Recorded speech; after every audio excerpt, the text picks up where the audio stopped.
Mic check, mic check. Broken glass everywhere. People pissing on the steps. You know they just don't care. I can't take the smell, can't take the noise. Got no money to move out. I guess I got no choice. Roaches in the front room. Roaches. No, rats in the front room. Roaches in the back. Junkies in the alley with the baseball bat. Classic, classic. Grandmaster Flash and the Furious Five. But that verse was from the man, Melly Mel himself. Hello, America. Hello, world. Hello, you. It is your new best friend, Cashmere, California, and I am a better rapper than I am a podcaster. But this is the Pod is Good podcast, aka the Notorious PIG. This is episode 64. Pod is good, and all the time. If you know, you know. If you don't, keep listening. You will find out today. We're going to go on a career journey. I know a lot of us, especially in the top of the year, truthfully, any time of the year, because the market and the world is so crazy, but a lot of times in the top of the year, we are looking for new beginnings. We're looking for ways to change. We're looking for ways to implement new knowledge and wisdom to kind of help guide us on our course. What did we not do as well last year that we want to do better going forward? Well, today's guest is going to help us with that and talk a little bit about his journey throughout his career, help tweak maybe some of the thoughts you might have in your own journey, and hopefully inspire you to grow even more. With that being said, let's get it going.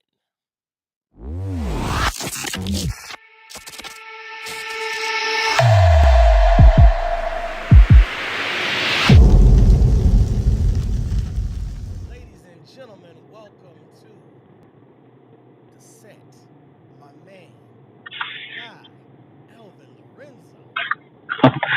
Mr. Cashmere, California. Thank you, sir. Thank you. Thank you for having me.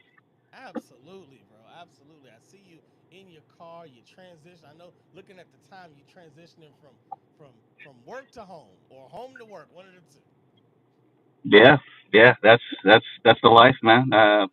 Trying not to do some work from home, but that's cool. Spending some time with you, man. Yeah, Thanks man. for having me. I appreciate you, bro. I really do. I really do. As a lot of people know that watch the show, I start people off in an uncomfortable space. And so you All will right. be no different, good sir. I see you over there, comfortable in your bubble jacket, but I'm going to try to make you a little uncomfortable before we get into the life, which is Mr. Lorenzo. We All right. first need to delve into a little bit of the hip hop side of you.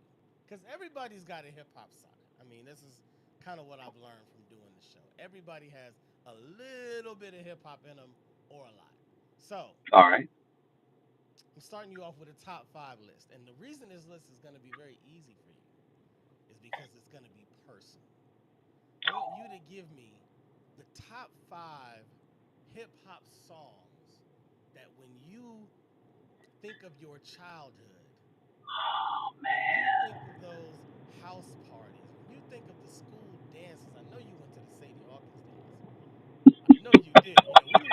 Yeah, we went. I know you did. When you think about those times in your life, whether you were nervous or not, being on the dance floor, seeing that girl, I want you to tell me the top five songs that come to mind from that time in your life. Oh my gosh, man. The '90s, man. Like just wow. And I was big on hip hop and R&B. I mean, they kind of go hand in hand, really, back in those times. Absolutely. But I have to choose a top five. That's very hard to do, man. Top five. I mean, Um, if you want to list them out, as far as like one through five, you can. If you just want to give me five songs, no particular order, I'll take that as well. okay. I want you to feel that. Feel that discomfort. We're gonna start right there. We start every episode right there. This uncomfortable tension of what is that song? What are these? What, who? Yeah, man. So not in any particular order, right? It was just. I feel like the '90s was just such a magical time, and I mean the music these days. I mean, no disrespect to anybody, but they just don't make music like they did when we were coming up. All right. So when and there's certain songs that pop up that just it takes you back. It gives you a memory, whether it's a good memory or a bad memory or something. Hopefully, it'll be good today that I'll share. So Right. I'm gonna say "Today Was a Good Day" by Ice Cube has to be one of those songs that you know, um, just driving home from work Hmm. or driving from anywhere, and you just man, you just had a good day. Like Yeah. man, Yeah. He connected. pager still blowing up. You doing good, man. It's Everybody, you just just beating that dice game. You just feeling good. You know what I mean? you know, messed around and got a triple double, man. It's good. Life is good, man. Life is good. So that's Yes. one. Yes. You know, um, let's take it a little bit different direction here. Let's do. I like it. Start off West Coast. Cube, I classic, legend. Okay, so I was one of those kids that we grew up. We didn't have cable. Hmm. All right, we didn't have even basic cable. We just didn't have it. So I would rush home from school to watch CMC Mm. Music Channel, Music right? channel. Yeah, yeah. And this is a time when you could be just a local artist, and this is before all the laws changed about like everything's so mainstream now, right? Right. Right. But eat and one of those songs that would pop up on CMC when I get and it's like I had the bunny ear TV. This is totally aging me Hello. now, right? Hello. So I had to get the aluminum foil and just get it right so that you can see the actual music video on TV. Yeah. E40. Isa, should I save her? I I want want to to be say. saved. Bro, like I think that popped up on one of my feeds, and the dude that was dressed up as he had like the Superman outfit on, and just Yeah. Yeah. it took me back. I just started cracking up, man. Yes, yes, feel it. Let that marinate, man, and just wow. So 40 so water. we 40 yes, water. 40 water, That's 40 water. 40 water. He was on. Just You're right. CMC. You're right. man, bro. So that's just what took me back there. I love it. I love it. Dude. 40 Okay, I don't water. want to drag this on anymore. Let's make this clear. All right, so I'll switch it to R&B. Okay. So all the kids they used to think they could sing and could sing. We all hung out together somehow. Hmm. But like shy, bro. All right, so take it back to Sadie Hawkins dance. Even though I didn't get asked out, right? But you go to a dance. Oh, we went to prom, right? I was junior, senior prom. Right. Yeah. Yeah. Any shy song. I mean, and it's just Ooh, da-da-do, do-do, ooh, bro. I wish I was it. It No, people don't talk about Shy like that. they don't get no love. Like, dude, No. everybody love Boys to Men, right? Like Boys to Yeah. Men, just that whole time, dude. I even talk about Brownstone. Like they're like, Yeah. who's that? Yeah. Like, bro, that just the music back then was just it top tier. Yeah. But yeah, any Shy shy got song, lost. Shy got lost somewhere between um, Boys to Men, Jodeci, yeah. Really Good, to like Milli Vanilli, which is more what they kind of look like, and they just kind of got lost in the sauce in the middle. It's too bad. I mean, they're just such an awesome group, They and were. they Yeah. put out some really good music. Yeah. Gasoline Alley artist, Shy. Like when Renell from 106 KMEL introduced them, and that was on their record too, on cassette. I had that on cassette. Nice. Nice. Man, so I'm at three now, right? Yeah. So two Three. more. Three. Two more. Two more.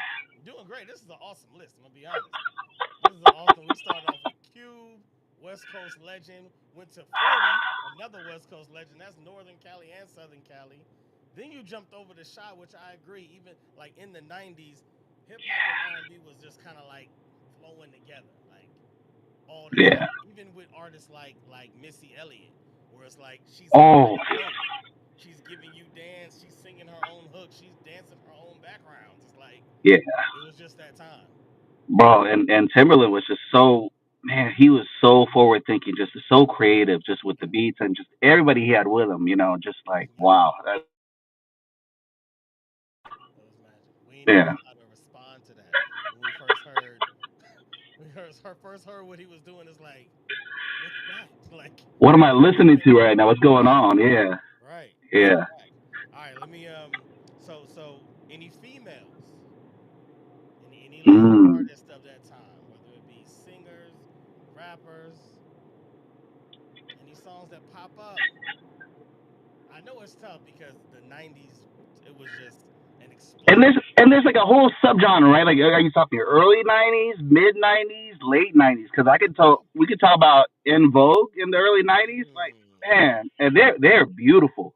Like I had a crush on every single one of them, and they just, I mean, just vocally, they're just so amazing. Brownstone was another one of my favorites. Yeah, Brownstone was Just great. man, who was that one group? I can't think of it right now, but like, I'm gonna let you man, get away with that. I'm gonna let you get away with all right, Brownstone and In Vogue. I'm gonna let you get away with that because those are really, really solid selections that people tend to forget. Like yes. even In Vogue, as big as In Vogue was, you don't really hear them talked about like that. It No, just doesn't.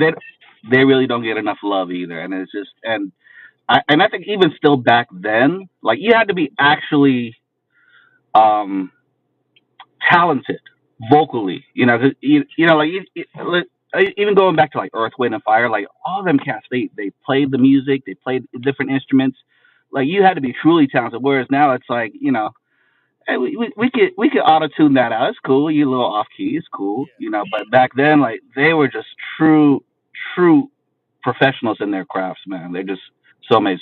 So thank you for that. Oh yeah. No. Um.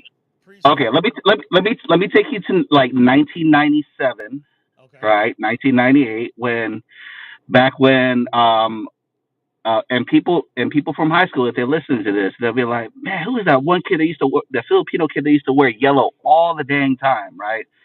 So, and there was like the cyber tech, you know, so the East Coast, right?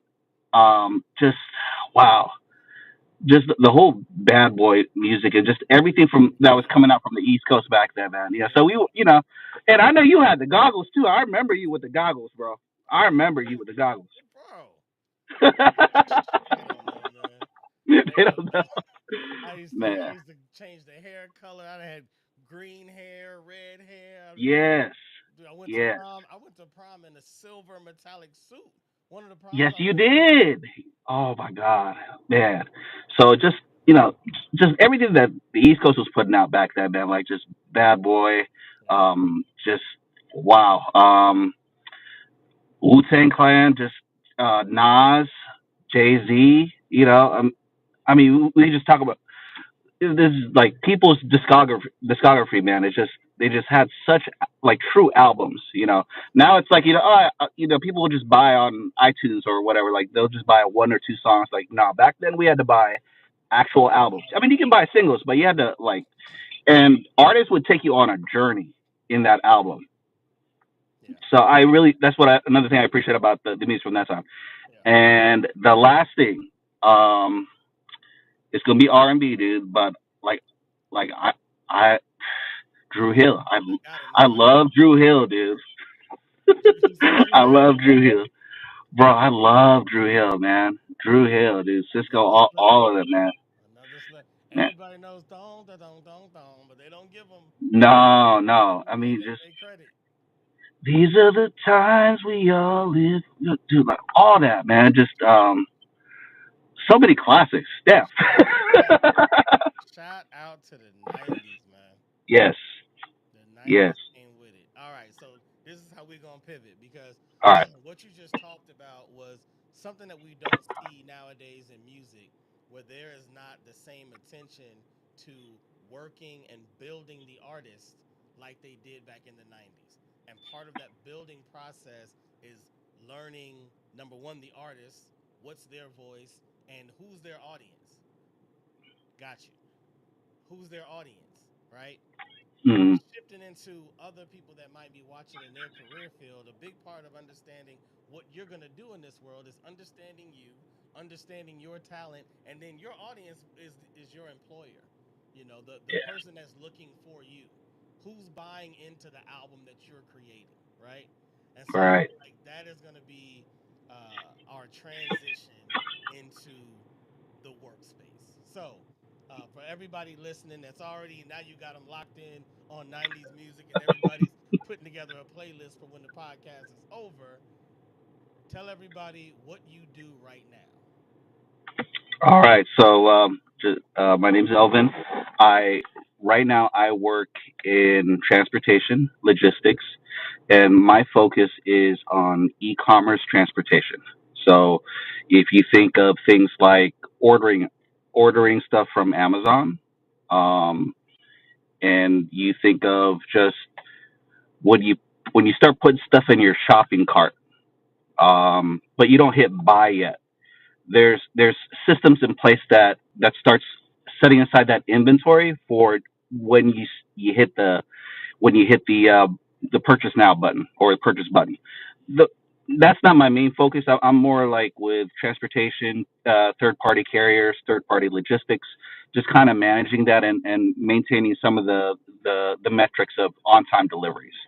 But when you're in that space, you get to meet so many different people. There's so many facets and all that. So you talk to people who are in user experience, just how the look and the feel of the website and all that. So and there's times where you're just collaborating with them on different projects.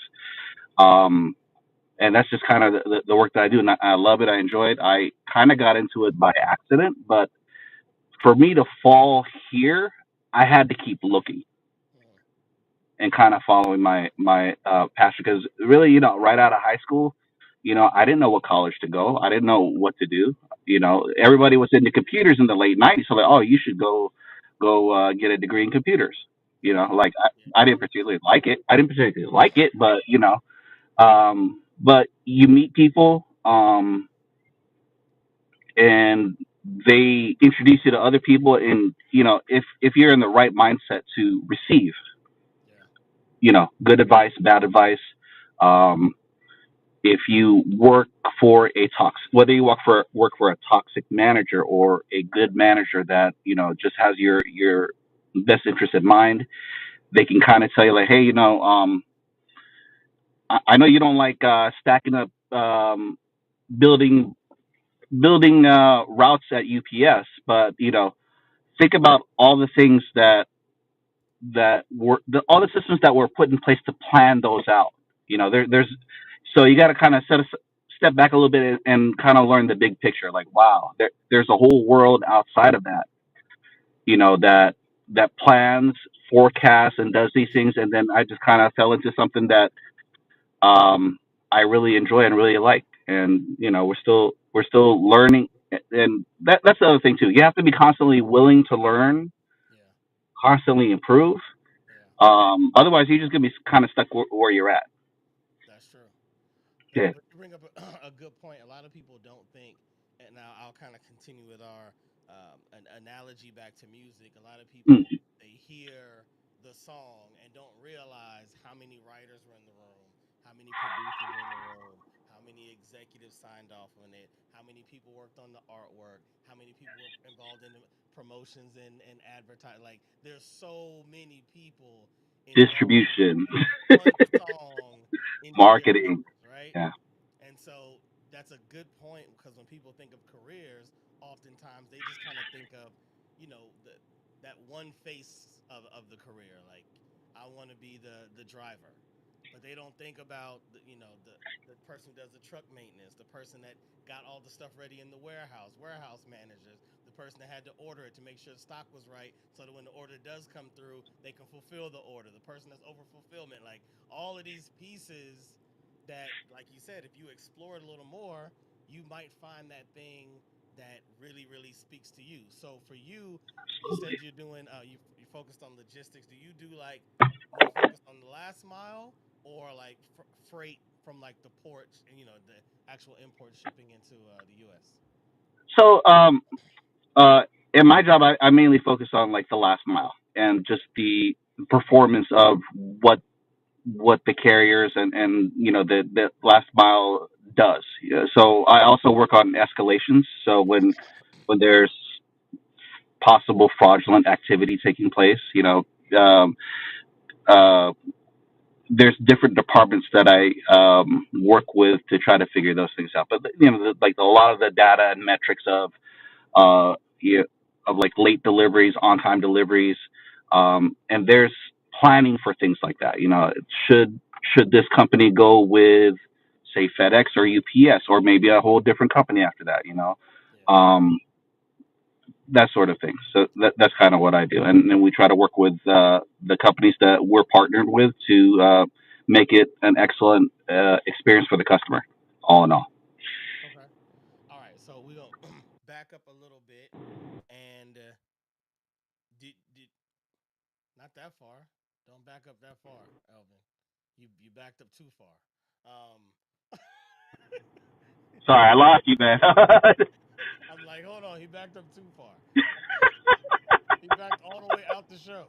Um, all right, so um, yeah, big, not bigger picture, but distant picture. Mm. Did you ever think that you were gonna get into something like this, or what was your first dream idea of what your career, what you felt like you'd be doing one day? Man, I really um I really had no idea, to be That's honest. good. That's really And good to hear. and and it's one of those where um so let me see how far back I want to go. I got into the mortgage industry, and I did I did pretty well at it. I enjoyed it. The part of it was just helping people. Um, but at some point, we had the whole financial crisis that happened in 2008. So I was kind of put into a space where it's like, man, business is different. I'm not making money. What do I do? So I immediately went into survival mode, right? Where I was working two, three jobs, to just kind of help support myself and the people around me. And one of those jobs was at UPS. So I would work, we would have like what, 2 a.m., 3 a.m. start times. I would go in there part time and I would help um, load up the package cars. This was some years I went into it, and I was um, just not happy with the way things were going in my life. I'm like, you know what? At the age of fill in the blank, Yeah. this is not where I thought would be. But I was so concentrated on how bad things were for me, Mm, and we have to kind of step back and understand, like, the 2008 financial crisis isn't just happening to just me. right. It was everybody. It's a global event that took place. A lot of people's retirements were wiped away. A lot of, so, you know, Correct. I, I, I had a guy that was loading up trucks with me, and dude was gonna retire. Mm, But then when the financial crisis hit, he's like, man, I might have to work another 5, 10 years. And this is 60-year-old cat that's loading trucks alongside me. So I had to kind of shift my focus and change a little bit, be a little bit more grateful. It's like, you know what? right. I have physical health. I'm in good health. I can do this job. And you make connections wherever you go. So, but yeah, it was just a time where like I had to really question a lot of things and find answers. I got introduced to people. So from package cars to having a supervisor role, and then getting into the less than truckload space, Mm, LTL for the folks there. So it's where freight gets delivered, but you're not doing you're picking up and delivering stuff that's not the entire truckload. So I and that's when I got exposed to just the whole freight and logistics industry and just the things that they were throwing at me, and then I'm learning. I'm like, wow, this is crazy. I didn't realize all these things happened. Like when you see delivery trucks pulling into Costco early in the morning, there's lines of trucks trying to get in there. yeah. Department stores, different things. Like the company I work for probably helped make sure those deliveries happen. And a lot of the drivers that I work with, they made sure these are going from short points, but they were interconnected nationwide. So I learned a lot of things there, and it just kind of opened something up inside me. Like, wow, I love this. Like I wish I would have known about this so much sooner. But it took me trying things that I was uncomfortable with. It took me trying working jobs that I didn't want to do. And it took me learning. It's one of those where it's like, man, I don't want to go back to school. I don't want to relearn things. I don't want to start a new job and learn things all over again. But Yeah. I said, you know what? Let's just stick it out for a year, maybe two. And if I really hate it, let's just find something else. And the thing is, when you enter into a space with the right mindset and you learn, there's a lot of jobs. And I want to speak to the folks that are just like, that are laid off and they're trying to, or they're just at a job that they're not happy with, and they're thinking of making that jump. Like, I totally understand how you feel. You have family, you have people you have to take care of, you have rent. There's a lot of people depending on you, or you're depending on you, right? But it's like your alternatives are, I stay at this job where I'm not happy, or I take a chance, I stick it out for a year or two, maybe learn something new. And from that point on, if you decide after a year or two, like, I really don't like this job, you can either go back to the old job that you were unhappy at, or,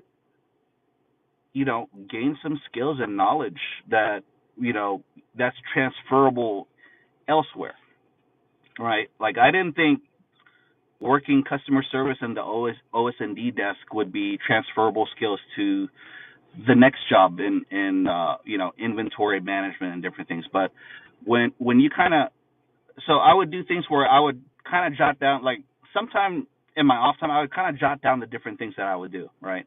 And thank God for Google, because That's you can Google just about anything. Yeah, that's You can YouTube just anything. There's so many resources out there where it's like, if you describe your job, you can kind of tell. There's resources out there that are available that'll help you. Like, oh, that's operations. You just described how to run an operation. So yeah. that's why I Hold on. think, like, yeah.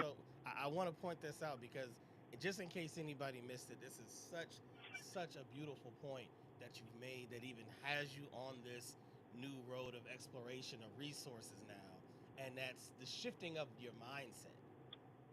It really started there. I mean, you're going through what the world was going through, some of the Yeah. worst times right now in this financial crisis. People are sadly committing suicide during this time. Yeah. Like their Yeah. mindset is it's completely over. You found a way to do what I often say, try to shift from saying I have to I get to. So not Mm, like I have to go to the gym. It's like no, I get to go to the gym. I live in a country where there are gyms. I have legs where I can actually go there. I'm not physically impaired. I get to go to the gym. And immediately just the shifting of that word mm, changes your perspective on it. And you looked at it not like, oh, I have to deal with this job. I have to work this job that I don't want. I have to stay at this job. No, I get to be here. I get yes. to learn here. I get Yes. to learn these things. And that shift, then all of a sudden, once your mind changes, you take in information completely different. And now all of a sudden, the information that you're taking in is not debilitating. Now it's strengthening you. Now you're like, what am I doing? Well, what is this Yeah. called? What is how does this resource help me in the next thing that I'm going to do? I think that that's huge. So I just wanted to kind of stop and put a stamp on that because I think that's Yeah. a brilliant point that your mindset really is everything. So my apologies. Continue with No, what no. what Yes. you were saying. Yes. Thank you for highlighting that, man. It's the truth. Um, and I'll be one of those where it's like, people with positive mindsets, right? Like, I used to think years ago. I used to think, like, that's what did the older folks used to say? That's kind of Pollyannish, with, Mm, where it's like there's people that are just hopelessly optimistic, right? I've kind of shifted from that to being optimistic to kind of being a realist. So I get it. I'm a little bit older now. I'm a little bit real, but there's some there's something I can't quite put my finger on, where it's like, if you had a choice to be negative or positive minded, right? Like, let's say you're just trying to get a job, right? Um, or even if you was willing to work with someone to go do something. I don't know what you're gonna do. Like if you like you're trying to move something, right? Yeah. You don't call up, your positive, upbeat, got your back homies, or you don't call that negative minded person that just thinks everything sucks, so to speak. Yeah. Who you gonna ask to work with? It's just and these jobs are the same way. Um, I, I used to also be scared of because I don't have like a fancy degree or a lot of certifications, which are very attainable, by the way. Yeah. But or skills. You lack skills. Like I'm not good at Excel. I'm a novice at it. But you have a good positive attitude. You're willing to, like, you see the big picture. You kind of see what's going on around you, and you're a self starter. Like you can learn things on your own. You develop a process. What like I've worked at jobs where I had a manager. They didn't teach me nothing. They just said, "Here, go talk to your coworkers, figure it out." That's the manager I had, right? And I also had managers where it's like, bro, they had everything lined up. This is what you're going to do. When you see these cases, this is what's going to happen. And they just shadow me. I shadow them. They shadow me. They follow me around the entire the entire days that I'm there. So it's like, okay, if no one's going to teach me, I kind of learn or get like a template, right, of a cookie cutter template of how to do the day to day stuff, right? Yeah. And are you going to be the kind of person where it's like, well, it works for them. I'm just going to keep doing it. Why fix something that isn't broke, right? Yeah. Or are you going to look at something? You're going to look at a template. You're going to figure out, okay, this works, that works, but this one is more time consuming. I know a shortcut to this and that. Let me put in my own spin into this daily template of how to get things done, right? I mean, I like the analogy of there's a difference between shortcuts and just cutting corners, Mm. right? Shortcut is, using time in your favor. These are things that I can do to get a task done in a short amount of time, but not losing the quality, Mm. the craftsmanship you put into your work, Yeah. right? Yeah. So short, and then there's people who cut corners where it's like, and as I got into supervisory and management type roles, I see people that cut corners. They're kind of like the little kids in the house, right? You ask them to go clean the room, and then you see a bunch of stuff that they left out. Like, hey man, you missed a spot right here. My favorite one was when my wife asked me to do dishes, and like, hey, you missed a lot of spots here. I'm like, oh, okay, all right, that's cool. It's just, there's certain things you can do where you can do it quickly, but not lose the quality, right? And because obviously you have better things to do in your life, and and I think too it is at certain degrees when I worked a lot of jobs that I wasn't happy at, um, or they were toxic type jobs. I kind of made it up in my mind, like, I'm going to shift my focus. I'm going to shift my mindset. Yes, there's other jobs out there. I don't qualify for them, on paper just yet, but with that right mindset, bro, I've had managers tell me, like, you know what? You don't have all the Excel skills. You don't have all the technical skills that we want, but these are things that can be taught. That's it. That's it. If you, and the thing about, it's one thing to find a good job. The other things you got to do when you're sitting in these job interviews, you got to interview that hiring manager because you're going to be working with them, right? You get to ask the right questions and look it up. You can Google it. Look, you're gonna find out if that's a toxic manager, or if they're a good one. And there's certain way that they respond to you when you ask these questions because you're not the only one that's interviewing for the job. They're interviewing for your time and your resources too, right? Yeah. You get, and it's like, wow, you know what? I think that manager's gonna teach me some stuff, And right? so if you, let's say someone heard you say that, that's let's say they got a they're in a position that they don't like. Mm. They're not inspired by it. They just happen to hear that this company was hiring or saw it on Craigslist and or LinkedIn, and boom, bop, pow, they get this job. absolutely hate it. They don't want to stay with the company. They don't want to grow in this company.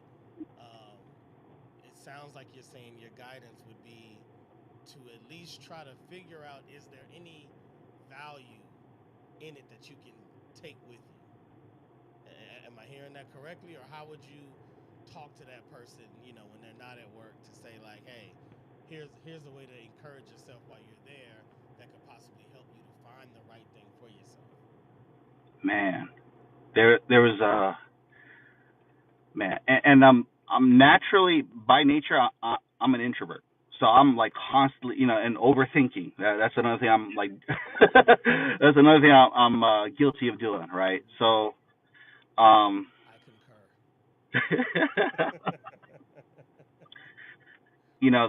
and these would be jobs I would go to where I would sit at BART for like 30, 40 minutes.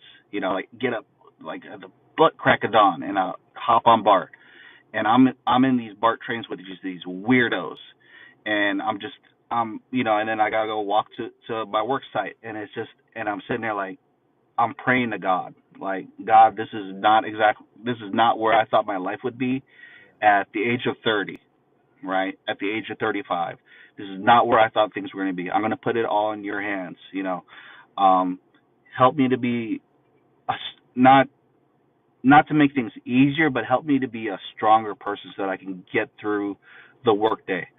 Um, I pray that you help me find the peace, Mm. um, and the reason to do what I'm doing, right? Just something along those lines. I would pray, Yeah. and it'd be like 40 minutes back home after a long day of work. I would hop 40 minutes back. That's a long ride home too, right? Yeah. Yeah. So, and I did that commute. I did fair first bus out of town at 4 a.m. to El Cerrito BART, and I'd take BART all the way to South Hayward. I would walk to my job. This is where it's like I had to start over. Like I was doing great in the Right. mortgage industry, and then things changed, Yeah. and I just didn't have the passion for it anymore. So I'm like, man, I'm hitting the restart button. I don't have a choice. Oh yeah. You were in mortgages right before the crash. Oh. Yeah. So So you from so two, so and in your eyes, was this something that you were going to stick with for a long time? Like you were into it? ooh, I made this mistake. Yes. So this is the mistake I made. I fell in love with the job because I thought I was, and I was helping a lot of people. I made good money.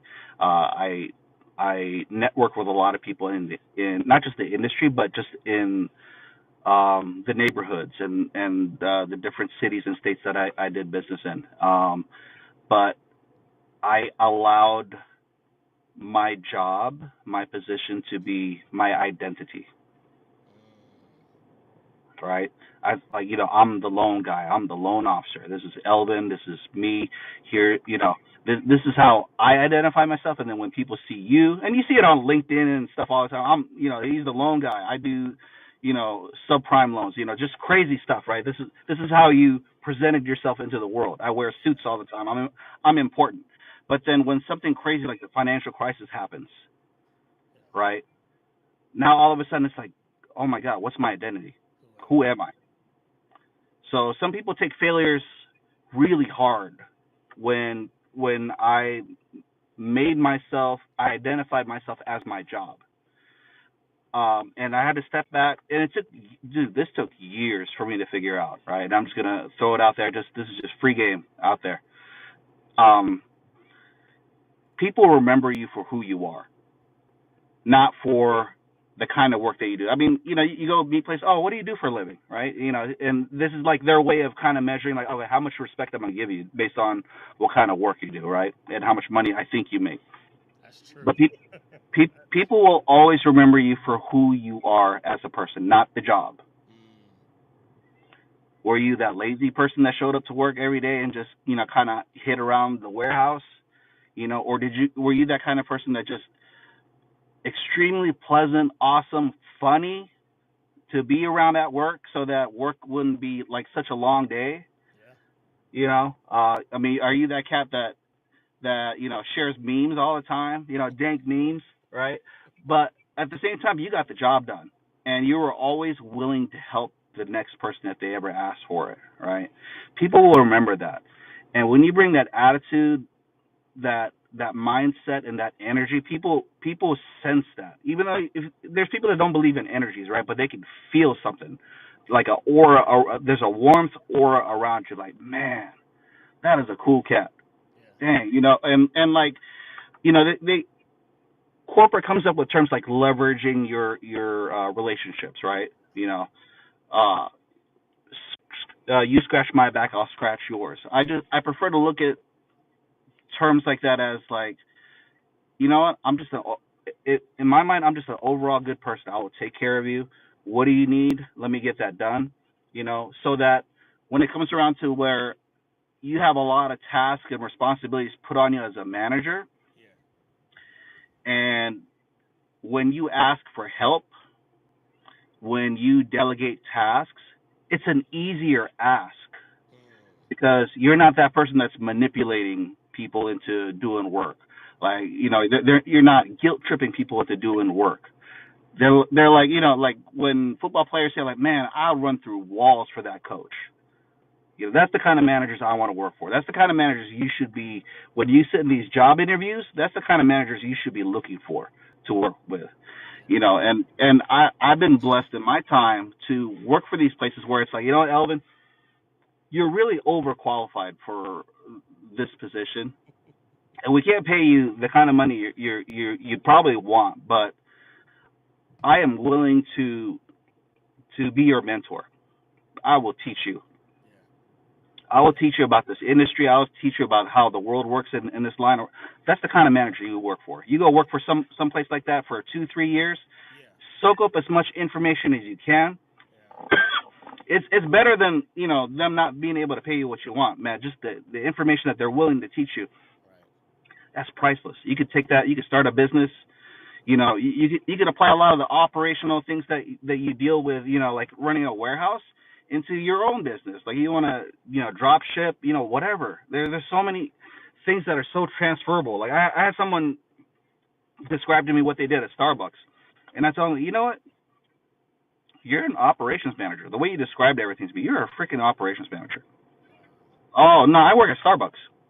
Yeah, but the way you talked about all these tasks and different things you have to do, empowering your coworkers, Yeah. to do supply order runs, and just what time shipment when you're supposed to receive shipment, so you could throw in fancy terms like allocation of time and resources, but you just don't know it because you're stuck in this mindset of I'm a $15 an hour Starbucks person.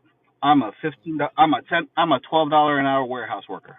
But Yeah. like just if you could just master your job, right? And then learn how what you do affects other people around you, right? And then kind of look at how it affects different departments within your organization.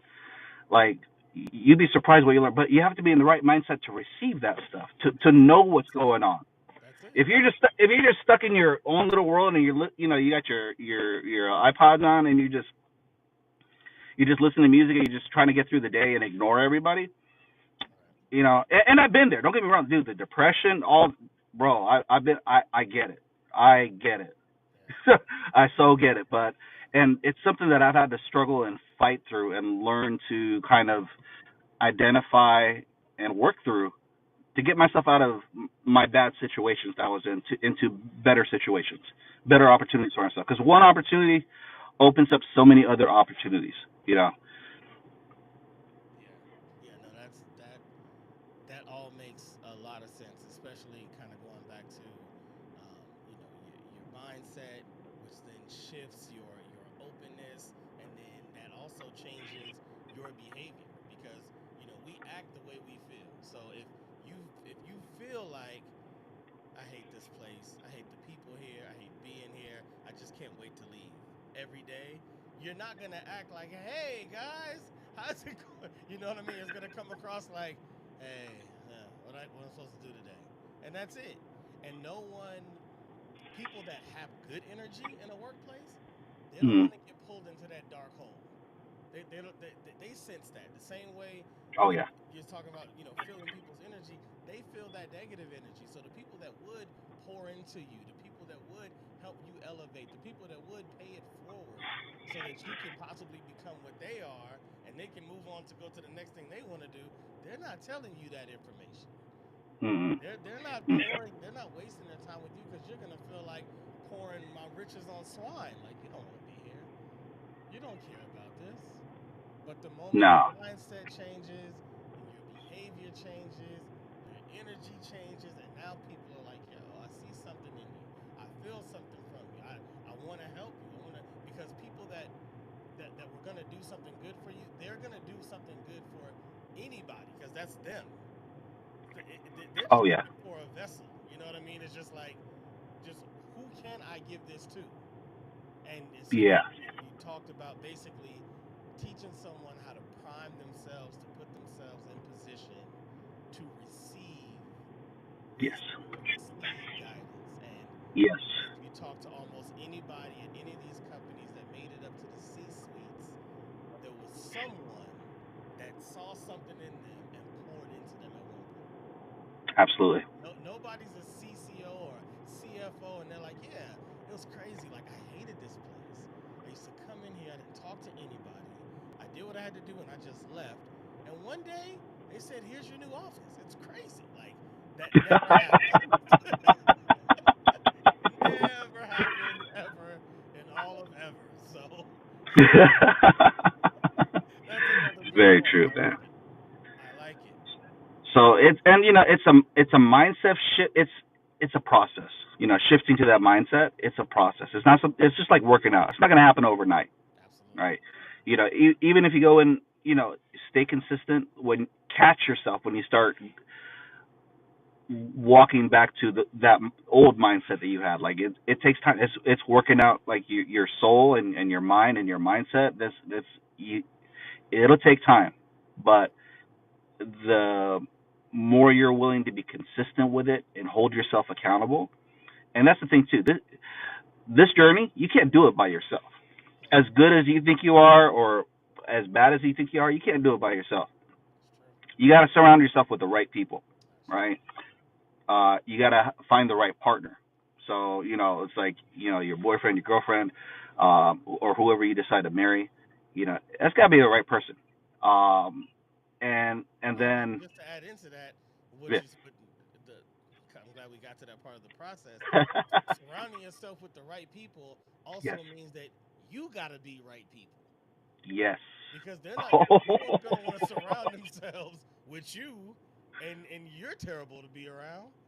Even yes. talking about a mate, like you got to be good with you. You have to find your best self before you start trying to bring somebody else into your orbit. Ooh, man, that's powerful, man. And watch out for those takers, man. They don't have limits. Naturally, I'm a giver, and givers have limits, man. And sometimes they don't know if they're not paying attention. They don't know. They're just like, man, Yeah. I just whoever that is, like, man, they're just dragging me down. I don't know why. Right. Absolutely draining. Yeah, that's true. So surround yourself with the right people. Pick the right partner. That goes a long way. Mm. Um, and prayer. It's just uh, it's another thing when you pray for yourself, right? Yeah. But when the right person who got you, and you're surrounded by the people who just, man, I can't tell you how. And someone told me this before too, and I didn't understand it until it started happening for me when the covering and wow, how do I describe this?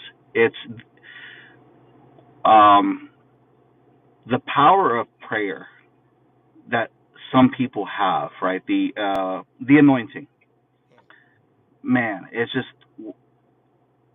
some of the wow. There'll be things that I'll pray for as a single person, right? Going through the struggle and fighting through the mindset shift. There was only so much I could get just praying by myself. Mm. But when I got the right people around me that hold you accountable and you hold them accountable to where you're trying to go and how you're trying to improve in your life, and they start praying over you and they start praying um for you when you're not even there. They like like my wife, and she gets together with some OGs. So I call them OGs, but they're really just they're just the older couple that we met. You know, they're in their 70s, man, and but they go to church. They believe in what they believe in what they preach, and it's so amazing. Like just I'll hear them talk, and dude, like they're praying for you. These they're praying for you in their prayer closet. Like they're writing out a list. Like who are we praying for? What are we praying about? What do they want? You know, like Yeah, you have. intentional. It's one thing to just pray. You know, like hey, you know, you know what I mean. Yeah, It's yeah, a different kind of. It's a yeah, when many people come together in agreement, yeah, yeah. right? That's And they're good. praying. You know, and when other people are talking bad about you behind your back, and but you have that can offset tenfold just the anointing that these people can pray for you in your favor in man. And bro, it's powerful. I can't describe it. It's hard to describe. It's hard to come up with figures for that kind of stuff. You know, it's something that you really have to believe in and find the people that are like minded that'll encourage you. You know, when you gotta go through a vent session, like you know who these people are. They you can just call like, dude, I got a vent, like you know, and they're there for you. You know, Yeah, yeah. it's like just you know and years dude like I'll write down on a piece of paper, God, these are the kind of jobs I want, this is the kind of money I want to make, this is the house I want to live in, you know, and I'm still, it's still a journey, I'm still working towards that, right? I'm not there yet, but you know, and I'll make this list, and man, it's definitely not on my time because I asked for these things 10, 15 years ago. You You know, wasn't but ready. You wasn't yeah, I ready. was. That's exactly it. You weren't ready. Right. Like, could you imagine if God put that on you? Like when I was going through, you know, my anger issues when I was 26. You know what Right. I mean? Right. I've been on the opposite end of that, dude. So I'm not trying to knock anybody who's you know in that mindset where you know it's kind of negative. I've been there, man. I've been that shitty coworker. Mm. I've been that aggressive. I'm that person that has had those anger outbursts, right?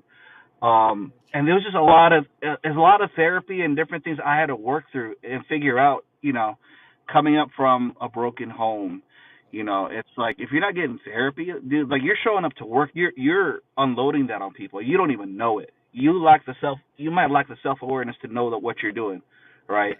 You That's could good. be that Putting guy it that simply. you could be that dude that's like you know unhappy at home because you know your wife is the boss, so to speak, right? Right. So you show up to work just you know, just taking it out on everybody, and you don't even know it, Yeah.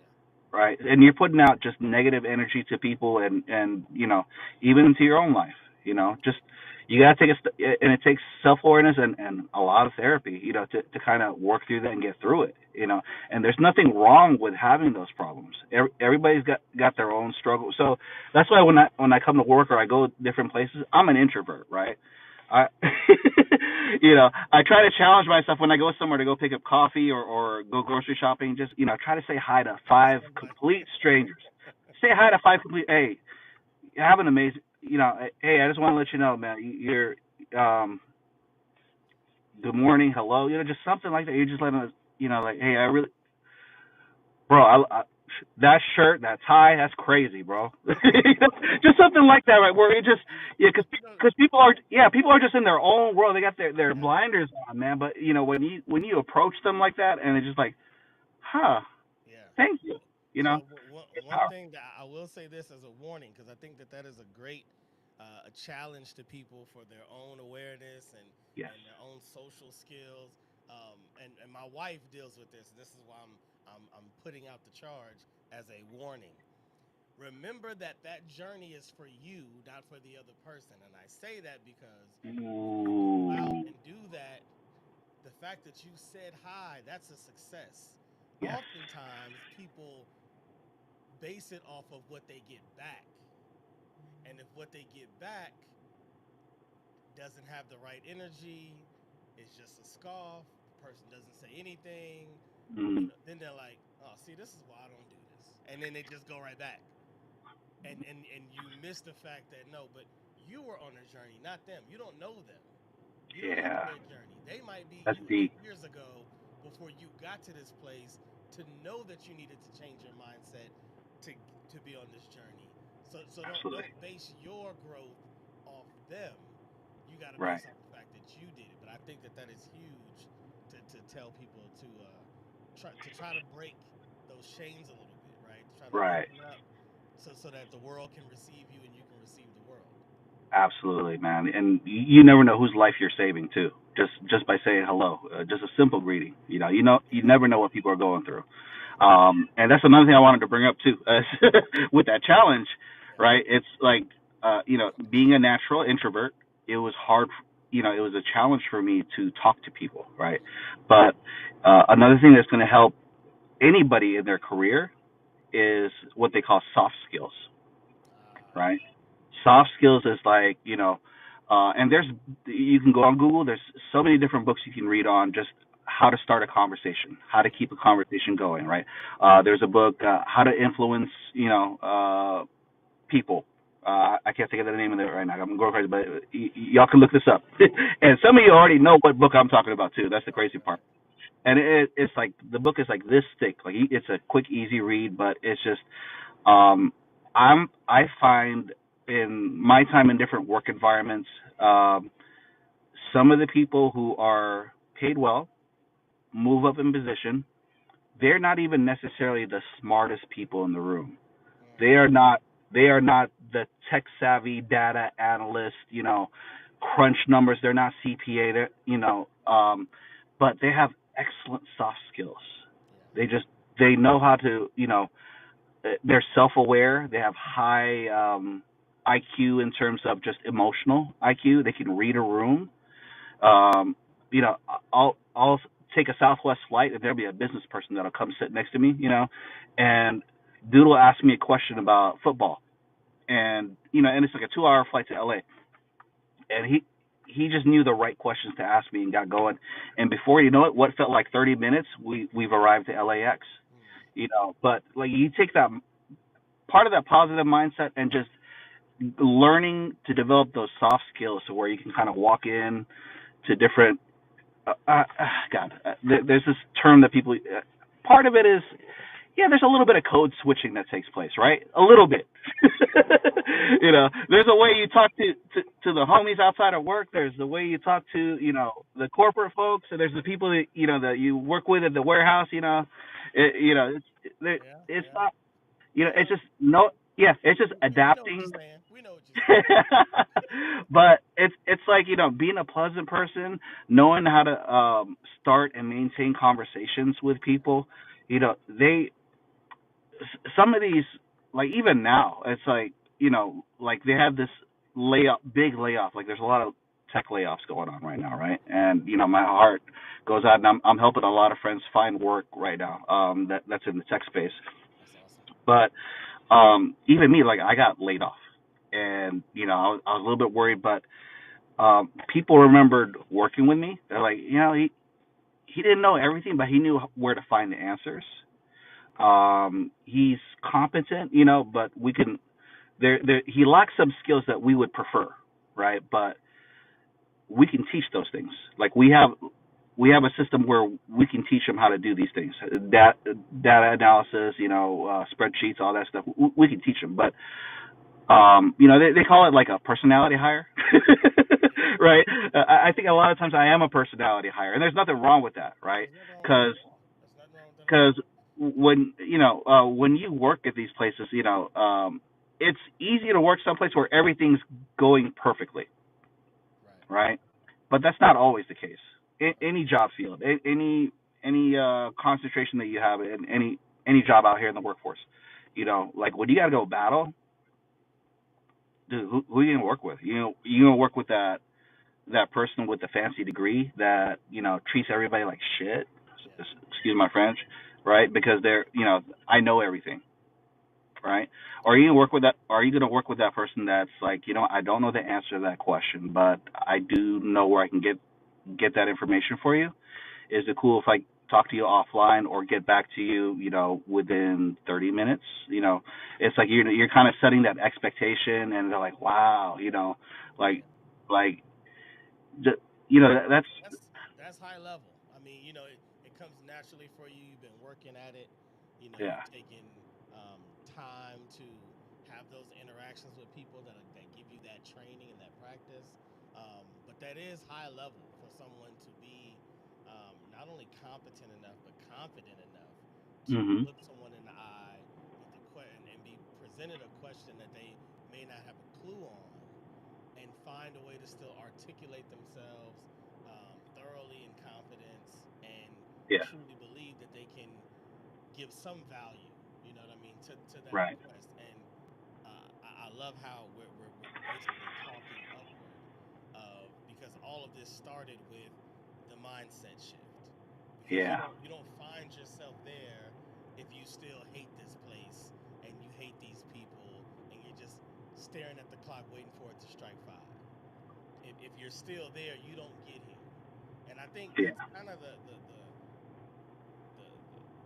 foundational point of this entire story that you're presenting, is like, this is a you thing. This is not, a lot of times when people go out looking for jobs, looking for a career, they're looking outward, right? They're looking, all the judgment and the analysis is outward. What do they pay? What are the hours? What's the title? What do they want me to do? What's the description? What are the certifications? Like, it's all of, what do they want? What do they want? What do they want? Do I want to deal with that? yeah. But a lot of And it, do I qualify? That, and that's do I that's the thing. qualify? Yeah, But a because lot of it is kind of what you're saying. It's like, but it starts with me. It starts with, the journey had to start with me. And now I'm looking at jobs like, how does this benefit me, or can I benefit it? yes, Is there something? I like how you brought it almost like a relationship. It's like, is there something about this relationship that makes us better? You know what I yes, mean? Because that's, yeah, I mean, you hit it on the head when you said people would rather go to war with a certain type of person or whatnot, because it really is a relationship at work. You're with these people sometimes more than you're with your own family, own because family, you want to yeah, work around cool people that yeah, they can not only work with, get it done, but also have fun with, like, relax to shoot a joke. Did you watch that? You going to Wimbledon? Whatever. Like, they want to have kind of all of those things. And if you tapped into yourself, then you can be that great person to add value. absolutely, man. And this, um, this is probably one of the most competitive job markets that we've seen, right? Just with the recent layoffs that have taken place in the last year or two, Mm-hmm. it's so competitive out there, right? And I know, like I've done this to myself too. Like, wow, I don't have this, I don't have that, I don't know this, I don't know that, I don't have the experience Mm. of this and that. Because you see these job postings where like, 4 years experience in SQL and Plex tables and all. I'm like, bro, like I can barely get around, right, on anything tech related. But when people ask, and I've gotten jobs where it's like they say like, oh, what do you think of so and so? What can you give me some feedback on so and so? Oh, dude, yeah, he's good. He's good. You gotta teach him a little bit, but he's good, right? You don't. I just want to say, don't disqualify yourself for not, like, all these job postings. They'll disqualify you, right? But don't disqualify yourself. Mm. I say apply for those jobs that you don't think you qualify for. Mm. Look at yourself and look at those, your job experience, what you've learned, and how some of the things could apply and be transferable to where you're trying to go, Yeah. right? And when you go to that job that you don't really like just start absorbing and being more aware of everything around you and how you can learn more things. So I would go to these jobs where I'm just like, man, I'm just not happy, but I bring that effort, that positive energy, and sometimes I use that as a form of, um, ooh, excuse me. It's when I bring that spirit of excellence in what I do. It's something as simple as like, you know, uh, building displays, right? Building package cars to go out for delivery. Just whatever I did. Mopping. When I got stuck mopping the floor in the army, anything like that. I bring that spirit of excellence. Um, not for the job, not not even for me.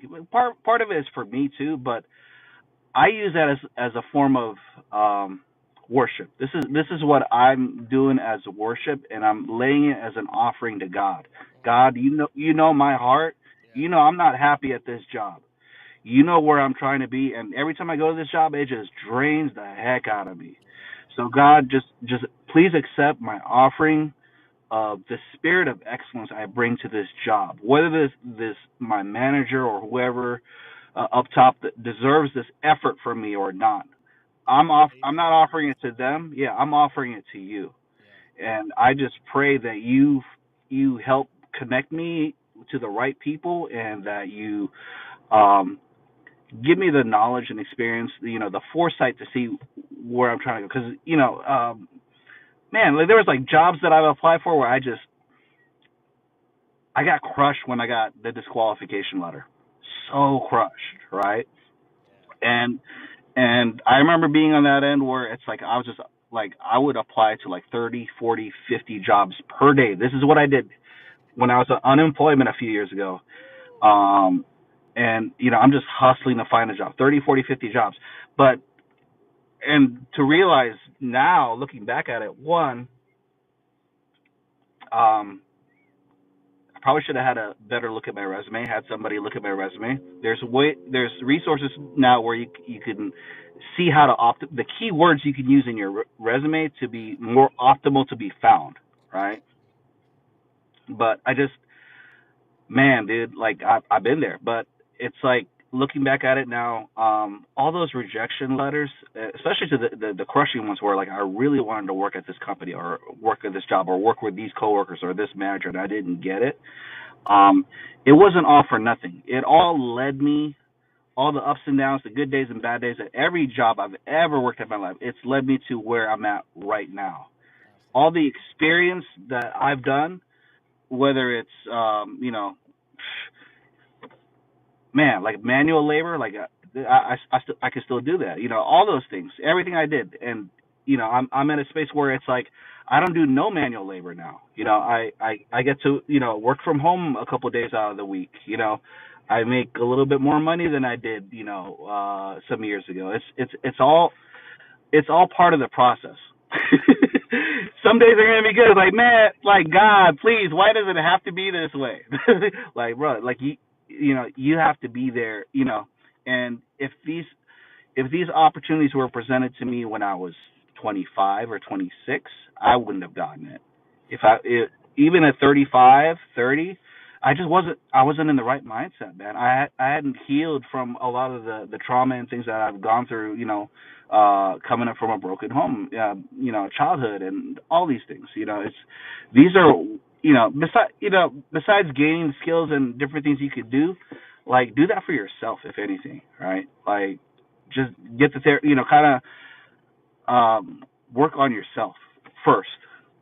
Yeah. All the other things will all the other things that you're working towards will just come so naturally and so easy without you having to push that hard. Yeah. And they come, like you said, they come when you're ready. They come in Yeah. God's time. If it was our choice, we would have things done a lot faster. But God understands what we need at what time, even if it doesn't feel right to us. Mm, Even those times that you were dealing with those traumas from the family, you probably felt like, why I didn't I didn't create this. Why do I have to deal with this burden? But that burden helped build the man I'm talking to today. And yeah. in a recent Bible study, I was just talking to the group saying that, like, I was always wondering why was Jesus's first miracle turning water into wine? Like, it's a Mm, very interesting thing for that to be his first miracle. And one idea I had was that there were many miracles to come, but no one had seen miracles, with their own eyes. yeah. So, in order for me to get to the point where I can go move the stone and wake Lazarus from the dead, Mm. maybe I need to start with something small that you can just Wow. something I can meet you where you are right now. I'll just do Yeah. this little thing. This is still gonna blow you away. You looking like most people have the bad wine at the end. You saved the best for last. What? Okay, great. That's something little. I'll feed this crowd with these few loaves and the fish. I'll tell the storms to stop. Like I'll increasingly show you my great works, but I'll start small. What you can handle. I feel like that's a metaphor for how God does things with us. It's like Absolutely. you couldn't handle it Absolutely. if you had it too soon. You have Yeah. what you can handle, and now when you look back on it, then you're like thankful for it. Absolutely. You're thankful for all of those moments, all those times sitting on BART, looking at the crazy people in prayer. You thank God for those moments right now. It's crazy how it is. It is Woo. crazy. It Yeah. is crazy how it is, but it's beautiful. It is beautiful. Um, It is. I know we're over time, but I'll invite you into the last game. I'm gonna skip one. All One right. more All game. right. One more All game. right. This game is called. I've been trying to like theme my game titles around either hip hop song names or hip hop albums, just to kind of give it some flavor, some character. For sure. Yeah. So I'm calling this game. Um, I'm calling this game Hip Hop Hooray. Okay, it's a lyric quiz. I'm calling it Hip Hop. Yep.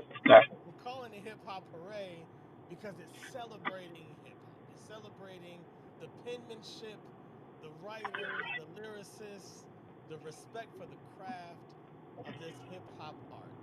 We're gonna end with this something on the lighter side. We got very deep today. I know people got a Yeah. lot out of it. Hopefully, you guys watch it again because that's kind of how it is when people are telling you and recounting their story, and you're trying to equate it back to your own life. You're gonna drift in your own thoughts, and you're gonna miss something. So it's great to go back, listen to it again, and see. Make sure you get all that you can. Um, All right. so you started your top five with Ice Cube. So I'm gonna go Southern Cali Cool. in this first question. There's three questions. We're gonna see how you do. All This right. song was pretty big in the '90s. Pretty All big right. in the '90s. It was a clear black night, a clear white moon. Warren G was on the streets trying to consume. Now your job is to finish the rhyme. What comes after this line? I know you know it. Classic song from Nate Dogg and Warren G. Regulated was a clear Yes. black night, a clear white moon. Warren G was on the streets trying to consume. Oh man, dude, you're gonna kill me. I don't. And a lot of times, man, I I just I got I you. was already. I know you got me, man. Like I was, like half the time, just like making out the sounds and don't even know the lyrics. And then I'm just waiting for the dude. Can he get to the Nate Dogg part? The hook? Come on, man. Get to the Nate Dogg part, man. Oh, All bro, right, rest all right. Nate So Dogg. in You finishing, got me. some skirts for the ease, so I can get some funk rolling in my ride, chilling all alone. All right, all right. Well, that was Just one. hit the Question east one. side. Sorry, you ain't get Man, question one. you gonna make me oh man, All like right, all I'm right. like juice. I'm juiced to drive home now because I gotta listen to all these songs now. This nostalgia, man. Uh, um, okay, I'm gonna do two because it looks like my third one I didn't put it down. So you in luck. You escaped. I All right, escaped. all right. So this is another one. Big classic. Big classic. Might be a little tough. Mm. Here we go. This is from the old dirty bastard. Old DB says, "Shimmy, shimmy, y'all, shimmy, yam, shimmy, yeah. Give me the mic so I can take it away." Oh, dude, I lost. I lost, man. I'm I am so ashamed of myself right now, man. It's like the song is playing in my head, D- and I'm like, how do I not know the lyrics of the song right now, Let me dude? I tell you just something. Let me tell. I tell everybody this just to make them feel a little better. The first time I did this song, it was with a DJ, and she I think only got 1 out of 3. So it's Wow. it's All it's right. not All as right. easy as you think, as I may Nah. think. Shimmy, shimmy, y'all, shimmy, yam, shimmy, yay. Give me the mic so I can take it away. Off on a natural charge, bon voyage. Yeah, from the home of the Dodgers, Brooklyn. Skate. Wow. I know. Oh I my hate to god. make you end in such a positive note. Even though you were on such a cloud nine with your great, level of occupation and self understanding and awakening and prayer, and then I just said, yeah, but what about this? And just pulled you back down to earth.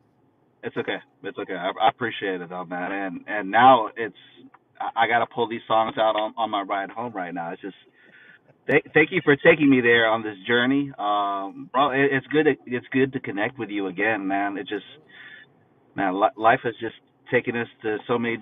Dude, man, you're doing well, brother. So I'm proud of you. You know, just and man, dude, let's just I look forward to seeing the new episodes you got upcoming. You know, the Yeah. different personalities. Bro, the CHP dispatcher, bro, that bro. I'm just like, he got any more like this, man. Let's bro. So Yo. I just I'm hoping and praying for your platform, man. It's just amazing, just what you've been doing, the stories and different things you've shared, man. And just I look forward to many more from you, man. Just Thank wow, you. just Thank you. I appreciate you, yeah, man. You added to that list. Another great story. I know there's people gonna be like, man, yo, what the bro doing logistics? Like I was feeling him because I was doing this and I hated it. Like I know yeah, it's gonna yeah. inspire, plenty of people that watch it. And we didn't get into our background of going to high school together and Fairfield, Oh, California, and all that. I'm gonna bring you back though, man. I'm gonna bring you back all right. with a few other people from Fairfield High, and Please, we're gonna have yeah. a little Falcon friendship circle, and talk about the days. For sure, man. For sure. Yeah, let me know. No I'll be there doubt. for that. I appreciate you, man. Drive safe Appreciate it. home. Thank you. I'll catch you on the next one. But the way that I have to send everybody off on the show is I will say pod is good. You say all the time. I'll say all the time. You say pod is good. You got me? All right. All right. Pod is good. All the time. And all the time. Pot is good. My God, Elvin, I appreciate you, brother. Bless you. Appreciate you, man. Continued blessings on everything that you do. And please Thank come you. back to the show and bless us once again. Absolutely. Thank you, Kashmir. I'll All see you, right. brother. I'll holler at you. Man. All right, y'all. That was episode 64 of the Pod is Good podcast. I hope that you learned something. I hope you took a little nugget away, even if it's just the fact that when you go back to work tomorrow, you kind of don't really feel like this. You don't really feel like people mess with you like that. You don't feel like you really know why you're even here. Hopefully something that Elvin said makes you kind of shift your mindset and say, even if I'm not going to be here for as long as some of these other people, what can I get from it now? Because this is still my life. This is still time that I'm spending in this place that I don't get back.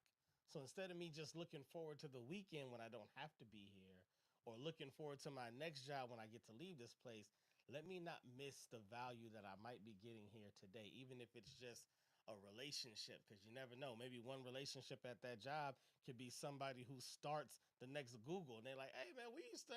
Hey, you, what are you doing now? You come over here with me." You just never know. You really never know, but it all starts with you. If you enjoyed the content, please like the show, subscribe, share it, anything, whatever. It's all free. Whatever you feel like doing, I'm good with you doing. To the next time. Again, I am Cashmere, California. This is the notorious PIG, aka the Pod is Good podcast. I will catch y'all on the next one. Peace out.